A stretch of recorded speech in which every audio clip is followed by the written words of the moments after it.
When you want to do program management along with the project management, then you have to go towards the PGMP, which is a 1+ value, and there are less PGMP certified people in the industry, especially in Pakistan. So behind, you can say, or we can say that behind every failed project, there is a poor project management. PMP is not about concepts, or you can say a ratta, or you can say going through lots of coursework and everything. PMP is totally about mindset. When you're a project manager and you have communicated the timeline, you have to meet it. And if you or your team is unable to meet it, the whole burden and the whole credibility and accountability goes towards you. People often see, in the software houses, the development companies, that project managers are the bureaucratic police. And so do you think that it is something like this, and how can we flip this perception that they are not? They are actually your innovation partners. Hello everyone, welcome to the third episode of Vaival Podcast Lounge. The journey has been started some days ago, and it's been the third episode right now that we are shooting with you people. And thank you so much for the incredible response and continuously saying our podcast. In this podcast, we usually cover different topics from the technology world, and to answer those queries, we usually invite some amazing people from this industry. And today, we have Ahmed Jawad Khan with us, who is serving as head of PMO in Vaival Technologies. Hello, Ahmed. How are you? Hello, Shiraz. Thank you so much for the invite, and I'm very honored to have you here. And you have a very amazing setup here. Thank you so much. Thank you so much, Ahmed, and it's been a pleasure to have you as well in this podcast. So, Ahmed, before jumping onto the project management inquiries or questions, I would love to, have some, little bit knowledge about yourself, about your journey. How did you started it all, and what exactly, made you feel that you are for project management domain, and what exactly attracted you towards this field? Honestly speaking, it's been more than 16 years working in the space, and mainly I started from Care Cloud, MTBC, and I started my career from 2009, and from onwards I've been engaged to multiple positions, multiple roles. But if you talk about the project management, this thing is very interesting. Let me tell you about it. So I joined MTBC back in 2009 in operations department. I had an IT degree with me, and I was looking for an opportunity to join in IT department in actual, to start my career in the field where I studied. So I struggled, but later on, right now, these days, I really think that was a blessing for me to spend 2 years in the operations department before I actually start my career in IT. That was the main learning for you. Exactly. That has helped me to learn exactly what operation department's requirements are, how actually business parts are moving. And that thing has helped me to do my role best in the way that it was required in the IT department. So I got chance to start my career as a QA engineer there while I was working on medical and healthcare products. That knowledge was a plus point with me. So you started as QA? Yeah, I started as QA. And that has helped me a lot. So working in healthcare IT space, I think I have served more than 14 years in the similar space, and I have worked on the multiple roles, which includes lead QA, manager QA, then director IT, senior director IT, director PMO then started. So the PMO journey started where one of my senior colleague, he was COO at the moment, and Care Cloud was establishing their PMO department. He was interviewing few people, and I was being a QA and director IT role. I was heading a few teams where QA and other teams and the project managers. So he interviewed me and he asked me if you can take up the role of the PMO and start looking into this side, because for the project manager, we all know that project manager has to do things with the processes, and project manager needs to understand how processes should work and how things should move forward. Absolutely. So being a QA, that was a plus point for me. I used to read things, I used to read books, articles a lot. And that thing has strengthened my ability to understand the processes, project management. And meanwhile, when I got the offer for the position of director PMO, I was having, alhamdulillah, very good knowledge about the project management. Wow. That has that was an opportunity, and I said Absolutely. yes. Yeah. I really want to So explore that was the game-changing turn for you in life, exactly, especially in the professional career, if you say. exactly. Yeah. All right. So now it's very interesting to hear different journeys, especially you, that how you started your life in the professional domain and how you reached these heights. So I mean, it's pretty amazing. But coming toward the more specific in the project management, some people think that project management is all about pushing tasks. So how would you describe the role of PM to the audience? All right. So I would not blame people because we do see things from our own perspective. We do not put our feet in another person's shoes. Absolutely. That's the main thing. So this is the main thing. Yes. So maybe people would say the same thing about marketing. पूरा दिन camera लेके ऐसे घूमते रहते हैं, right? So it's not about only pushing tasks. Absolutely.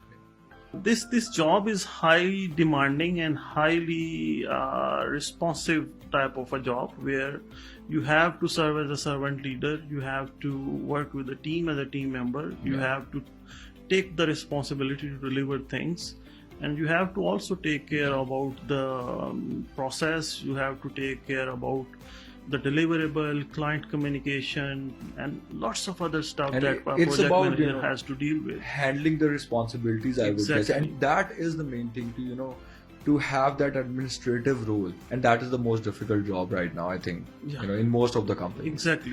When you have a responsibility on your shoulder and you are the exact accountable person, Absolutely. that is a true heat on someone's shoulder. So a person who is working on a project on an individual level or not having any accountability, so project managers, I think, has to deal with the things that a normal or a resource level is not dealing with. All right. So being more specific, that what do you think that project management is more about people, or more about handling the processes, or it's a merger? No, I would not say. कुछ questions का answer कोई gray area नहीं होती था. I think 0 या 1 side ही होता है. I would say people first and then processes always. All right. So just to add one more thing Absolutely. here, a lightweight and efficient process can help people deliver more better way. So to facilitate people with lightweight and easy processes that can deliver value, that is how things are working. All right. So I mean, that's a very, very important statement, that a lightweight process can keep things very, very healthy in the environment, right? Exactly. And coming towards the next thing that is very, very trending some past couple of years, it's AI, and that is eventually making some great headlines in every domain. So what do you think that what value brings AI to this project management domain? I think when I start thinking about AI, I think project management is one of the profession or the job that has a leverage or got advantage from AI. All right. One of the best example, you can say we have best examples here where we can use AI from scratch till the delivery of a project. Yeah. So it starts from the analysis part until the delivery. We are engaging or we are injecting AI tools and technologies and AI techniques till the delivery. So if I cut it short, yes, it has helped us a lot. We have leveraged AI to reduce our manual or repetitive work. Routine tasks. Routine tasks. It has helped us a lot. It's a good thing and it's a good addition. We are thankful. All right. So for the people who are getting into this domain, especially nowadays, Can you name any AI tools that that help in project management? Any specific tools? Yeah, there are too many. I think, as I said, software development lifecycle has many phases. In So many, each yeah. phase, you have multiple tools Yeah. that are helping you to achieve your goal in a better way. If I talk about project management AI tool, top line, you can say Copilot, Microsoft Copilot. Yeah, absolutely. Jira AI extension, Monday.com, Zapier, Asana, Yeah. they have AI tools. PMI has introduced Infinity, their AI LLM, where you can take the leverage and get the help from. So there are many. So many tools. And out if you there. talk about the development part, where project managers are engaging with the team to get things done, there are other Codium and such sort of tools that are helping developers and all the team members to generate the code. Chat GPT, I think, bacha janta hai. Everyone knows about Chat GPT. My cousin, who is only, I think he has studied only 8 classes. Yeah. And his age is, I think, more than 40 years. He's running some academy or something. Yeah. And he showed me that he's using Chat GPT for multiple things. Absolutely. And I was amazed. Every Okay, person. you are using more than we use. Yes. So, Yeah, I saw multiple case studies like this. Exactly. Where I have seen so many people. They are not tech savvy at all, but they know how to use ChatGPT and doing every single thing, asking him that what should we do about this. I think they are using it more better than us. Yes, Right? in some ways, absolutely. Exactly. All right. So my next question is around the certifications. So we usually hear these things that whenever we see project manager, they usually get certified with different certifications, and I think PMP is one of the starting point of it. So, do you think in 2025 PMP is still valuable, or what other certification do you recommend for our audience, especially looking forward to the project management domain? All right. So let me correct you here. Sure. Because I think PMP is not a very basic level or the first level of certification for the project managers. If you check the PMP eligibility criteria or the guidelines, they require certain trainings first and certain number of years of experience to have before go for this certification. All right. So they offer associate level certification where such things are not required, and that is the one maybe that can be considered. But if we talk about the question that you have asked, is it still valid, or if we talk about the starting of the career or something, or 25.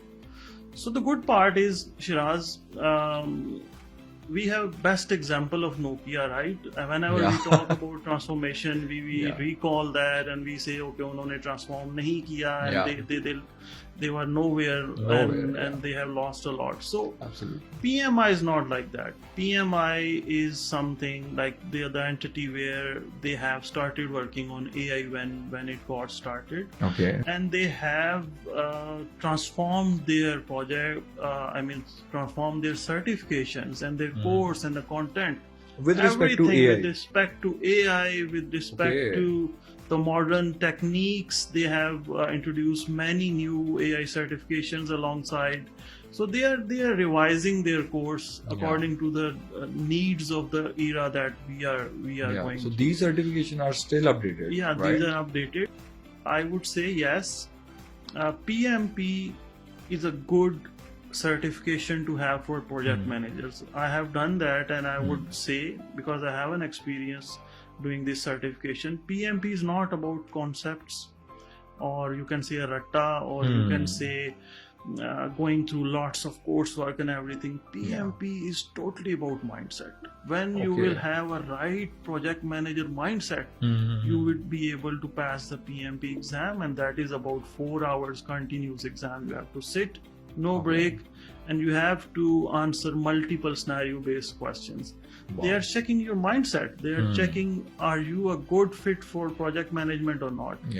So it helps a lot, but it's not essential thing to start your career in project management. I would say if you are good with such things, you have knowledge about such things, you have done MS project management in education side or something, you can start the career. But this is an additional badge or boosting your skill set or adding more values towards the deliveries and the projects if you have this certification. And if I go a little bit more deeper, so a quick answer from your side that starting from associate level you said, and beautifully explained everything about the PMP and what is ahead of it.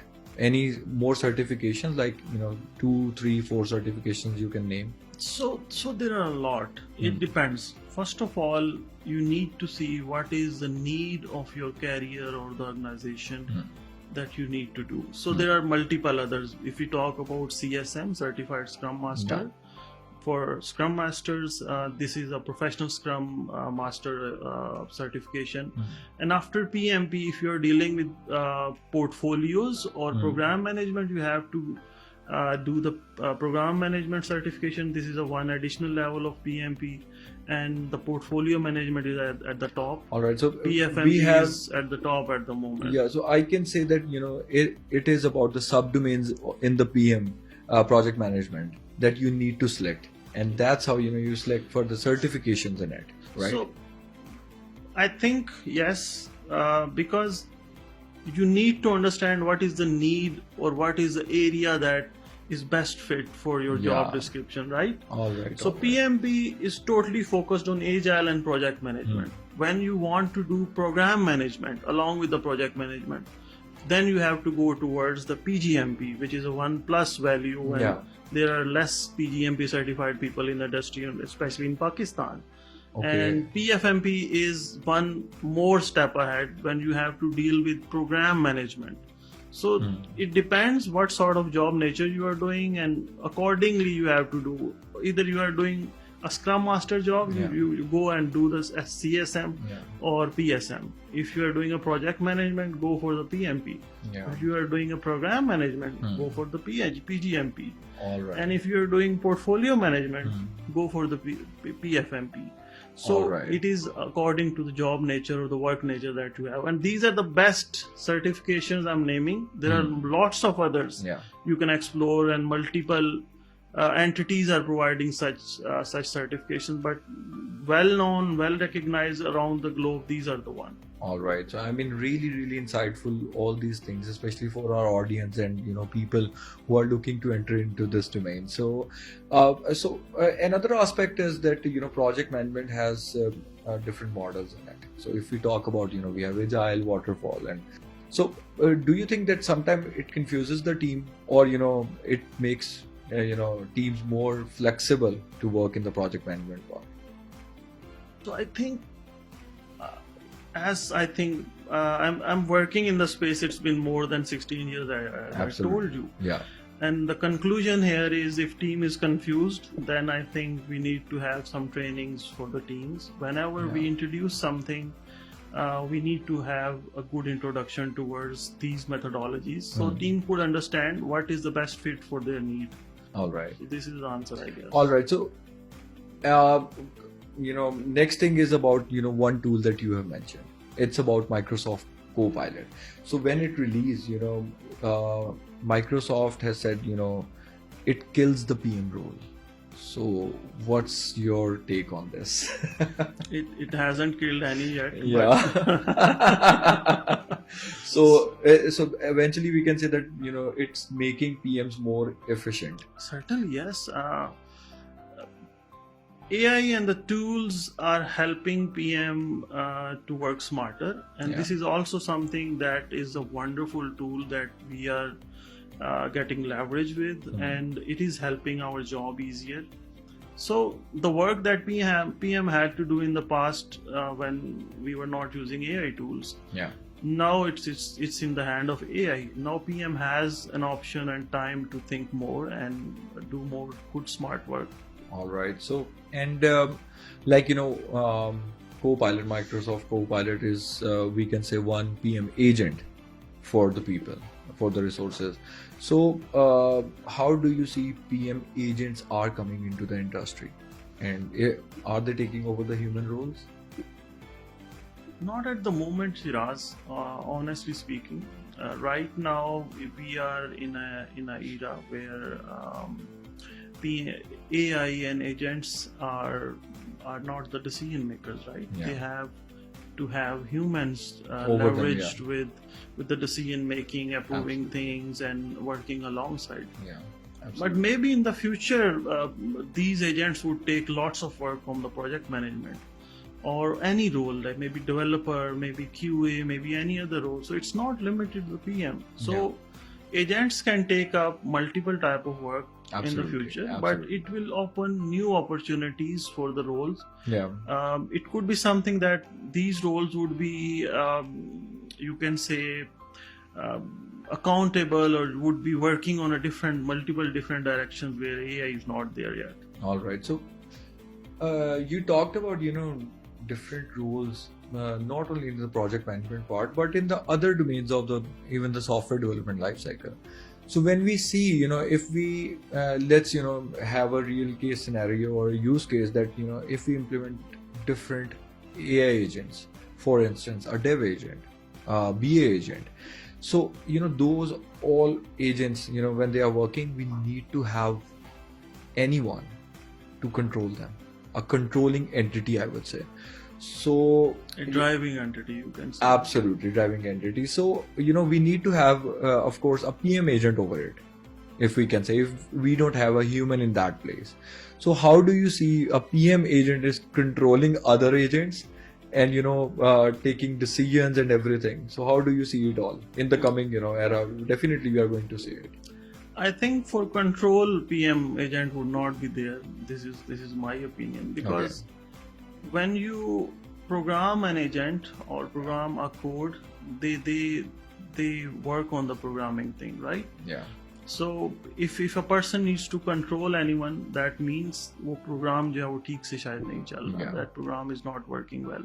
So program doesn't need any control. PM would be PM agent would be maybe more towards the client side, the requirement side, sharing the updates and multiple other jobs or roles that PM agent needs to focus instead of controlling or driving Making the those decision. events. Exactly. Same question, I asked in the last episode to Shahzad Masood. So, when we see, these kind of environments where agents are working, so he said, we need to have a human entity over them.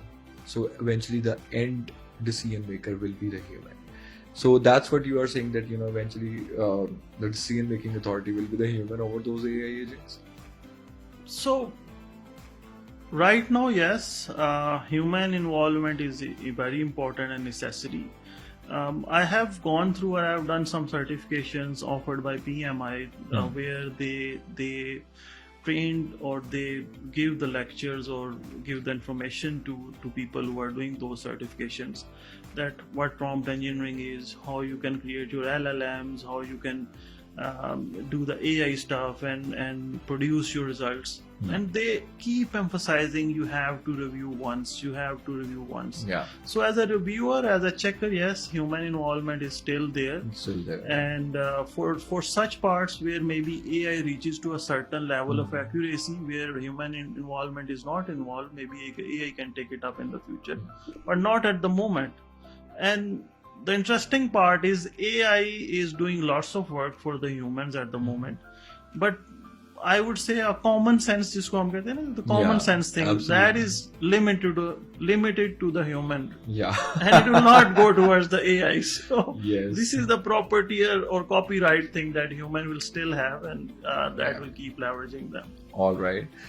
So again, coming on to the a little bit about the task side of project management. So we have seen some big names out there like Neuralink or SpaceX. Elon Musk, everyone knows him. So he's very famous for throwing statements of different things. So when we talk about the projects, some big projects, we have seen Neuralink, even the Hyperloop. We got the statements from them that it will be released or it will get done in this time frame, but we saw that it didn't. So do you think that in the coming era, bold statements are more important to say rather than just following the timelines or deadlines of the project. So you took a big name, Elon Musk. Absolutely. बहुत बड़ी example लेके आया. Yeah. Although, we all know that he is very, very, a constructive person in making the things ready and to take the decisions. But, some of even his projects are still, undermined and not, getting off to the deadlines. So, I mean, So bold visions. Two answers I have here. Of course. And the first one is giving the statement, I would say. I think statement making or such things are some sort of maybe stunt or something, or maybe to keep the audience engaged, or maybe for the investment purpose or for the news purpose. It can be something like this. Absolutely. But if we talk about timelines, this is a very serious business, honestly speaking. Yeah. When you're a project manager and you have communicated the timeline, you have to meet it. And if you or your team is unable to meet it, the whole burden and the whole credibility and accountability goes towards you. If a team or a company or a project team or any organization is failing to deliver on the timelines, then there are the most chances that we haven't assessed the project correctly. There could be a poor project management, there could be a poor risk assessment, there could be a poor team performance. But mainly, I think providing a timeline to someone is a commitment that you have to meet. And if you are not meeting, there are multiple factors behind. All right. So I think for such companies where they have failed to deliver on the timelines they told to people, maybe they were not realistic about their timelines, maybe they haven't measured their risks properly, or maybe they have not given enough room, which we call as a slack, or we call as a buffer for such areas where unseen incidents or risks can occur, and we can cover our timelines in that time frame. All right. So I have a very, very important question next. Don't take it too much direct towards the project management, because it is hitting you directly. So behind, you can say, or we can say that behind every failed project there is a poor project management. So very, very it could be so the answer could be yes most of the time. All right. So project management is because of the administrative side. If that is not correct, so the project will get failed. Sometimes there are many factors. Honestly speaking, I would not say it's totally a poor project management. Sometimes any unforeseen risk that occurs can fail the project. Let's say the current situation here is, if you see any natural disaster, absolutely, there is no team, no project manager, nothing. Your deadline would not be. And even I have seen that even in the teams that if some important core member falls sick, it will impact your deadline somehow. But a good project manager always keep the contingencies in line, and the good project manager also train their team member in a way that if someone gets sick or someone is not available, someone else can temporarily maybe take up the work that is required to be done. And still, I would name one project from the BBC.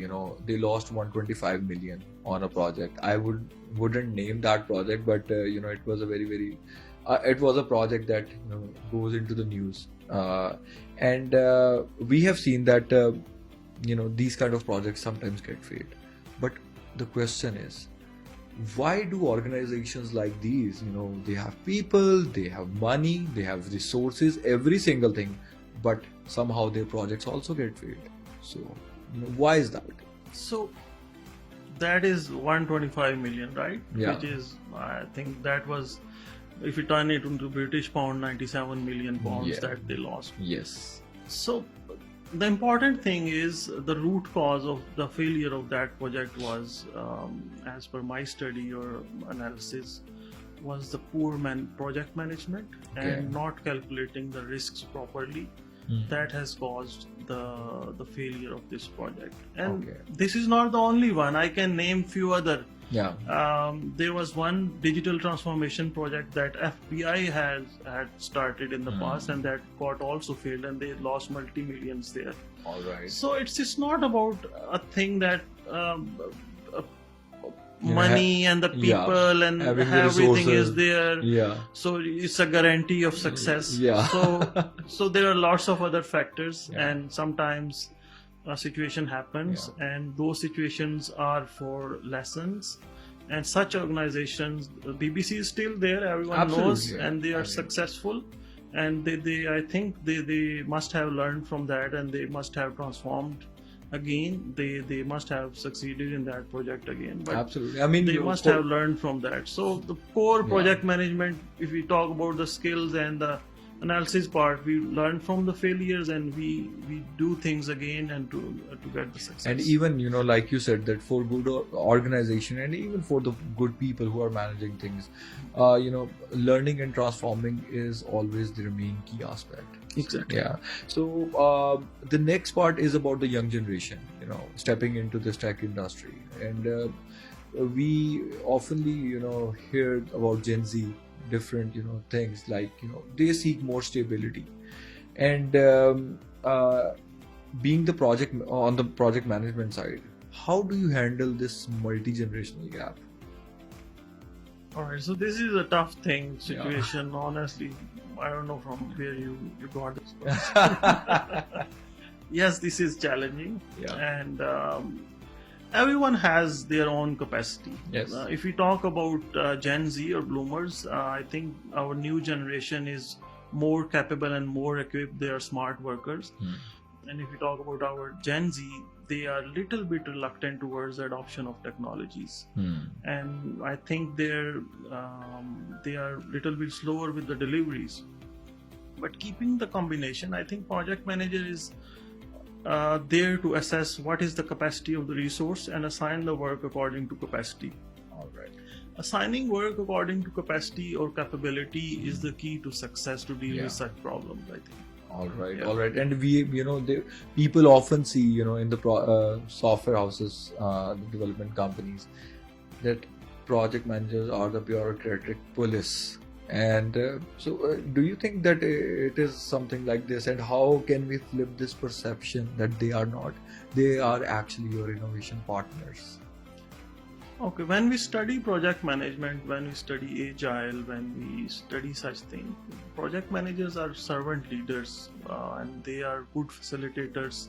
They coordinate and they facilitate. They work as a team member and they have help teams to deliver things. So bureaucratic thing is, I think it's not a true statement, to be very honest. And, okay. That's you see as something which is pretty harsh on the project managers. Yeah, it's offensive, I think.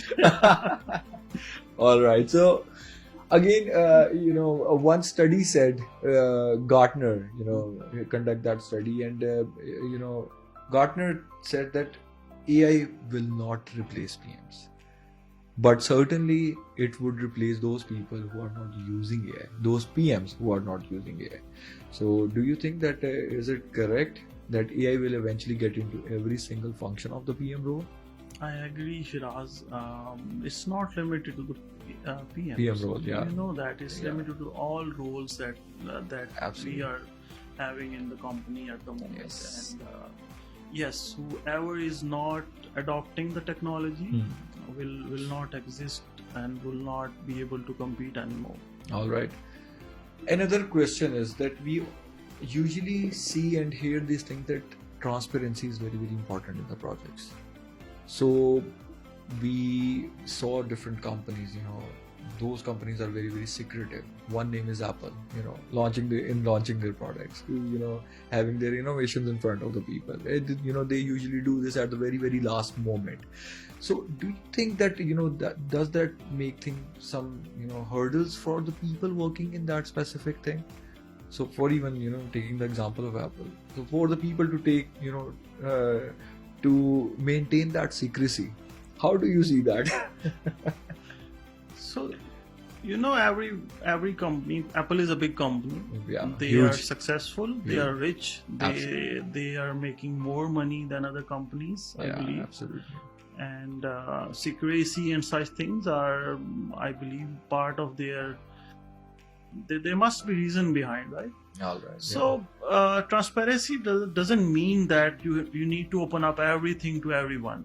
Absolutely. Right? So you shouldn't be open about everything. Exactly. So you have to share the needed information to the individuals, and unneeded information shouldn't be shared with anyone. All right. So it's not about keeping the secrecy, and it's for us as well. We are working in a space where we are working with multiple clients. Yeah. Any client who is working or having an idea developed from us, we are not supposed to tell anyone, right? Absolutely. Because we are supposed to keep the secret. The confidentiality clause is all. Yeah, absolutely. Exactly. So I would rather say only needed information needs to be shared with someone, and unneeded information shouldn't be shared. But needed information must be shared. That should be transparent. And a team should know the needed part, what exactly needs to be done. All right. So some quick questions in the end of this episode that, so for instance, you are heading a team and where, half of the team is following Agile methodology and other half is doing on the Waterfall model. So how do you manage that thing? Okay. वैसे honestly ऐसा हो नहीं सकता मेरे ख्याल से. Okay. It could be something half of the team is agile mindset and half is all right. Not the traditional waterfall mindset, right? Yeah, I would not say that they are using two different models, but they want other half wants. All right, I got your question. Yeah. Okay.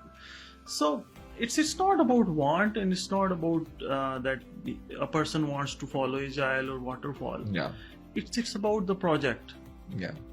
It's a project need. What exactly is the best fit model? How it needs to deliver. Exactly. Okay. First of all, as I said earlier in first questions, team needs to train on such methodologies.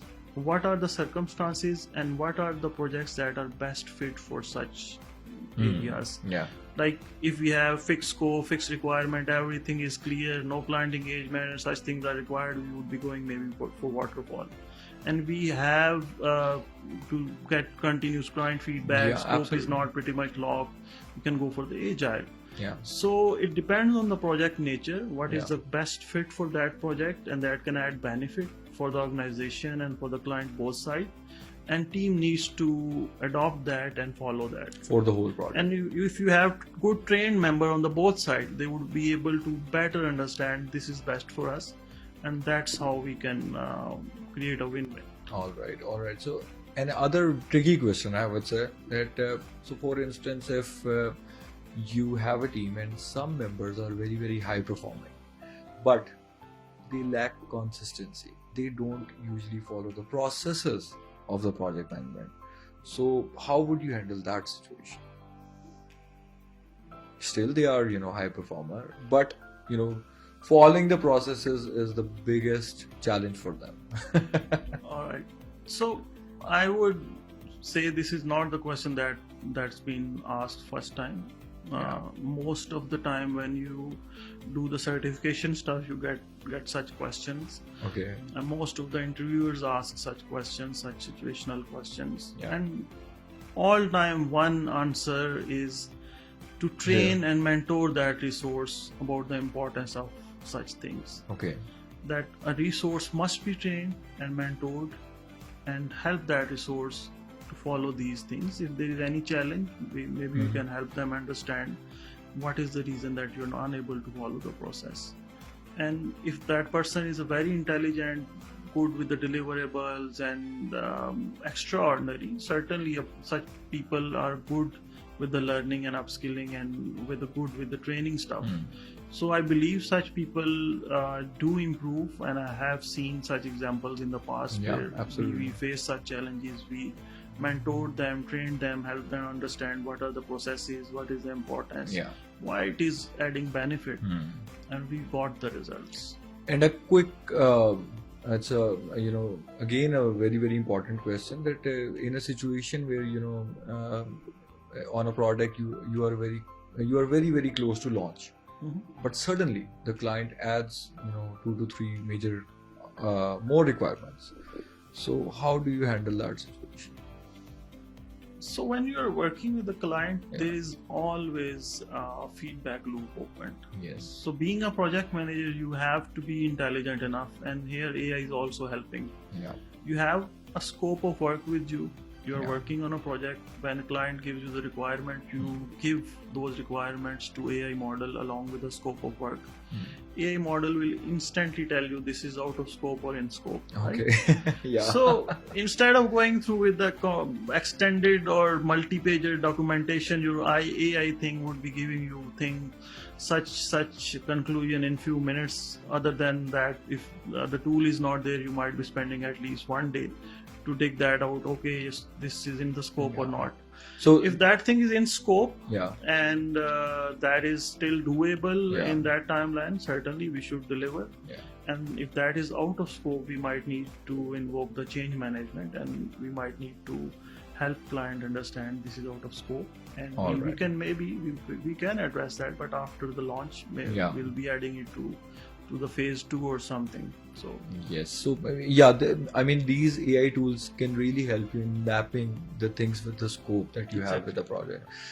And in the last, Ahmed, I asked this question to every guest that I have for this show, that what's your suggestion? What's your feedback for the new generation, especially for the people, wants to join the project management domain, and even for, especially when we talked about Gen Z, what's your suggestion for them?